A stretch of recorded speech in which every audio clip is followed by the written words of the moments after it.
What awaits us beyond death? This timeless question has stirred human curiosity for thousands of years. Do we enter another realm? Are we aware? Do our actions in this life shape our fate in the next?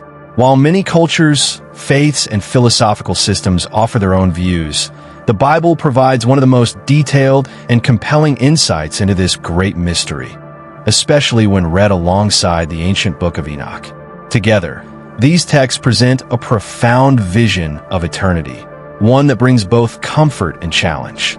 They call us to examine our lives and choices with greater depth.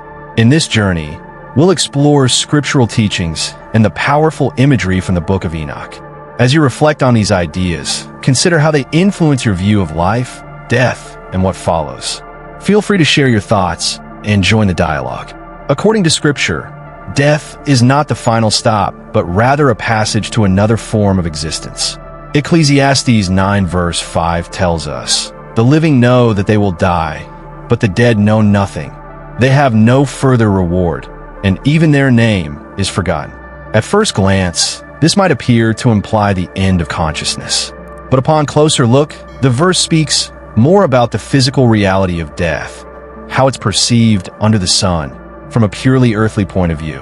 The book of Ecclesiastes often reflects on life from a human, temporal lens. Yet throughout the Bible, we see that the soul lives on after the body perishes. In 1 Thessalonians 5 verse 23, Paul prays for the spirit, soul, and body of believers, highlighting a clear separation between the temporary and eternal aspects of a person. Far from being the conclusion, death is portrayed as a gateway to the eternal, leading to one of two everlasting destinations. In the Hebrew scriptures, death is frequently linked with Sheol, a shadowy, quiet realm where the dead reside. Ecclesiastes 9 verse 10 describes it as a place with no work, planning, knowledge, or wisdom. This suggests that Sheol is a temporary holding space rather than a permanent end. Yet, even in these ancient writings, we find glimmers of hope. Psalm 16 verse 10 proclaims, "You will not abandon me to the realm of the dead, nor will you let your faithful one see decay," foreshadowing the promise of resurrection and life beyond Sheol. The New Testament builds upon this foundation, giving us a clearer picture of what lies beyond. It speaks of paradise and Hades, two distinct destinations for the soul. In Luke 23 verse 43, Jesus tells the repentant thief, "Today you will be with me in paradise," revealing that the righteous experience peace and rest immediately after death. Conversely, in the story of the rich man and Lazarus, Luke 16 verses 19 to 31, the rich man suffers torment in Hades while Lazarus finds comfort in Abraham's bosom, a phrase representing paradise. The narrative shows a vast, uncrossable divide between these two places, symbolizing the eternal separation between the saved and the lost. Though not part of the standard biblical canon, the Book of Enoch presents a striking vision of heavenly realms that complements these teachings. Enoch, a man noted in Genesis 5 verse 24 for his close walk with God, was taken directly by him. His writings speak of awe-inspiring scenes of heaven and hell, including a third heaven, a concept Paul also mentions in 2 Corinthians 12 verses 2 to 4, where he describes being caught up to paradise and hearing indescribable things. Enoch describes paradise as a realm of stunning beauty, filled with fragrant trees, rivers flowing with milk and honey, and the tree of life itself. The righteous dwell there in unending peace and joy. In contrast, he also sees a fiery domain of suffering for the wicked, located within the same celestial sphere, yet clearly separated, mirroring the imagery in Luke 16.